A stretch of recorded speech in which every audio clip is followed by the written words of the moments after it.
बिस्मिल्लाहिर्रहमानिर्रहीम। अस्सलामुअलैकुम रहमतुल्लाहि व बरकातुहू। प्यारे व्यूवर्स, उम्मीद है सब दोस्त खैरियत से होंगे और अपना बहुत सारा ख्याल रख रहे होंगे। आपका भाई मोहम्मद हुमायूं ज़फ़र आपकी खिदमत में बहुत से खूबसूरत स्टोन लेकर हाजिर है। आज हम बात करने जा रहे हैं अकीक पत्थर के अफादियत के मुतल्लिक, और ये कौन सी उंगली में पहनना चाहिए, अकीक पत्थर पहनना सुन्नत है या नहीं है, या अकीक पत्थर के अहादीस मुबारका के हवाले क्या है, मिलते भी हैं कि नहीं मिलते, ये सारी मालूमात आपके साथ डिस्कस करूंगा। सारी मालूमात को शेयर करने से पहले आपसे दरख्वास्त है कि हमारे इस मुनफरद से यूट्यूब चैनल को ज़रूर सब्सक्राइब कर दें, बेल आइकॉन के बटन को हमेशा के लिए प्रेस रख लें, वीडियो को लाइक और शेयर भी ज़रूर कर दिया करें। आइए चलते हैं अपने टॉपिक की जानब। आपको बताता चलूँ कि पत्थर पहनना ये बहुत ही कदीम और बहुत ही पुराना तरीका है। पत्थर बहुत सारे लोग बहुत देर से पहनते चले आ रहे हैं। इन्हों रोकिए ने नहीं जाना।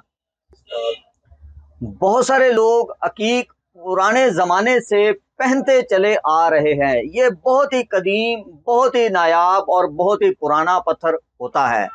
अब जैसे जैसे वक्त गुजरता जा रहा है, लोगों की तादाद बढ़ती जा रही है, तलाश करने वालों की तादाद बढ़ती जा रही है। इस तरह दुनिया में जहां जहां पर ये पत्थर पाया जाता है, ये अवेलेबल होता जाता है। अकीक में बहुत सारे कलर, बहुत सारी इकसाम पाई जाती हैं, जिनमें सरे फहरिस्त इस तरह का यमनी अकीक होता है, इस कलर का यमनी अकीक होता है, और ये जर्द अकीक होता है, जर्द पुखराज होता है, जर्द याकूत होता है। जर्द पत्थरों की बहुत सारी इकसाम है, लेकिन जो ये अकीक है उसमें ये जर्द अकीक भी आता है। इस तरह का ग्रीन अकीक भी होता है, और ये अकीक की ब्लैक अकीक की भी इकसाम बीच में मौजूद है, जिनमें से मैं आपको दिखाता हूँ। ब्लैक अकीक बहुत सारे स्टाइल में आता है, बहुत सारी शक्लों में होता है। जिस तरह ये पीस आप देखें, ब्लैक अकीक का ये पीस है, बिल्कुल नेचुरल पत्थर है। ये ब्लैक अकीक आपको क्या फायदा देगा या जर्द की क्या फायदा देगा, ये सारी चीजें अलग अलग नौयत रखती हैं। अब फायदे और नुकसान ये सबसे पहले मिन जानिब अल्लाह हैं, ये बात जहन में रखनी बेहद जरूरी है। बुनियादी चीज है, अल्लाह ताला के किए के बगैर कुछ भी मुमकिन नहीं है। लेकिन अहादीस मुबारका में अकीक पहनना सुन्नत से साबित है। नबी करीम सल्लल्लाहु अलैहि वसल्लम ने अकीक को इस्तेमाल फरमाया है, और आपने ये भी फरमाया है, अहादीस मुबारका के हवाला जात मौजूद हैं, अकीक इस्तेमाल करो कि इससे गम दूर होता है, अकीक पहनने से फ़क्र ख़त्म होता है। यानी कि अकीक पहनने वाले को फ़कीरी का डर ख़त्म हो जाता है, अल्लाह ताला की तरफ से उस पर इनायत शुरू हो जाती है। ये ज़िंदगी में रद्दो बदल लाना ये अल्लाह ताला के ही इख्तियार में है।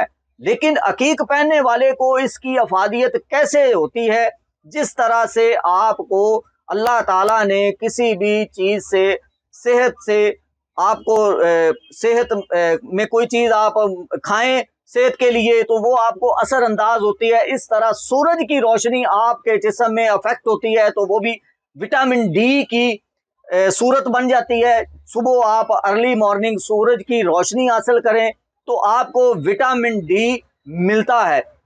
अगर विटामिन डी आपको सूरज की रोशनी से मिलता है, तो मैं आपको बताऊं कि अगर आप जर्द अकीक से रिफ्लेक्ट होकर आपके जिस्म में जो रोशनी जाएगी वो अलग तासीर रखेगी, ब्राउन अकीक से जो रोशनी रिफ्लेक्ट होकर आपके जिस्म में सरायत करेगी वो अलग तासीर रखेगी।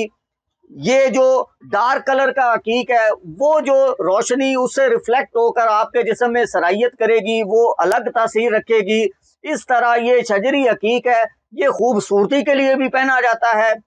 ये अनोखी चीज़ होती है, इसकी शक्ल बहुत अनोखी होती है, इसमें बहुत सारे मुख्तलिफ ग्रेन्स होते हैं, ये एक अलग तासीर रखते हैं। मैं आपको ये समझाना चाह रहा हूँ कि अकीक पहनने से सुन्नत का सवाब भी हासिल होता है। अब कितनी अकीक पहननी चाहिए, कितनी चांदी इस्तेमाल करनी चाहिए, इस पर थोड़ी सी बात करते हैं।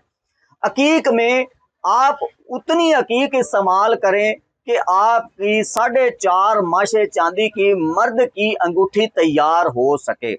ये हमने अहादीस मुबारका से ये सुना है, 4 माशे, 4.5 माशे ये आधे तोले से कम होता है वजन, आधे तोले से कम वजन 4.5 माशे को बोलते हैं। उसकी अगर आप अंगूठी पहनेंगे, इस उंगली में पहनेंगे सीधे हाथ की, जो छोटी उंगली के साथ वाली उंगली है, इस उंगली में पहनेंगे तो आपको सुन्नत का सवाब मिलेगा। पत्थर को अंदर वाली साइड पे रखेंगे तो आपको इसका सवाब ज्यादा मिलेगा। पत्थर को हाथ के अंदर वाली साइड पे रखते हैं। पत्थर को आप अंदर वाली साइड पे रखें, उसका सवाब आपको सुन्नत के मुताबिक मिलेगा अगर अल्लाह ने चाहा तो। अंगूठी का जो फ्रंट है अगर आप ऊपर रखेंगे तो भी आपको पहनने का सवाब मिलेगा सुन्नत का, लेकिन अगर आपको उसको अंदर रखेंगे तो वो सुन्नत एंड सुन्नत के मुताबिक होगा। सरकार अलैहिस्सलातु वस्सलाम पत्थर को अंदरूनी साइड पर रखते थे। और सेकंड बात यह है कि अंगूठी मोहर के लिए इस्तेमाल करना भी सुन्नत मुबारका है। आका अलैहिस्सलातु वस्सलाम अंगूठी से मोहर सब्त फरमाया करते थे, अंगूठी से मोहर लगाया करते थे। अहादीस मुबारका से ये साबित है कि नबी करीम सल्लल्लाहु अलैहि वसल्लम की मोहरे नबूवत वाली अंगूठी होती थी, जिससे आप मोहर सब्त किया करते थे। कोई भी आपने खत देना है, किसी को भेजना है, कोई पैगाम भेजना है तो अपनी मोहर लगाया करते थे। तो वो मोहर वाली अंगूठी भी बाज़ रिवायतों में आता है कि अकीक पत्थर से ही बनी हुई थी। वल्लाहु आलम। बाकी ये थोड़ी सी मालूमात आपके साथ शेयर की। पत्थर जरूर पहने, लेकिन एतकाद यकीन यही रखें कि सब कुछ अल्लाह ताला के इख्तियार से ही होता है, अल्लाह ताला की अता से ही होता है। इन पत्थरों से जिंदगी में रद्दो बदल नहीं आते, रद्दो बदल लाने वाली ज़ात अल्लाह है, लेकिन इनकी जो रिफ्लेक्शन है ये कुदरती होती है। इससे थोड़े से असरात ज़रूर मुरतब होते हैं जो कि ज़िंदगी का हिस्सा होते हैं। अपना बहुत सारा ख्याल रखें। नेक्स्ट वीडियो तक अपने भाई को इजाज़त दीजिए। अस्सलामु अलैकुम रहमतुल्लाहि व बरकातहू।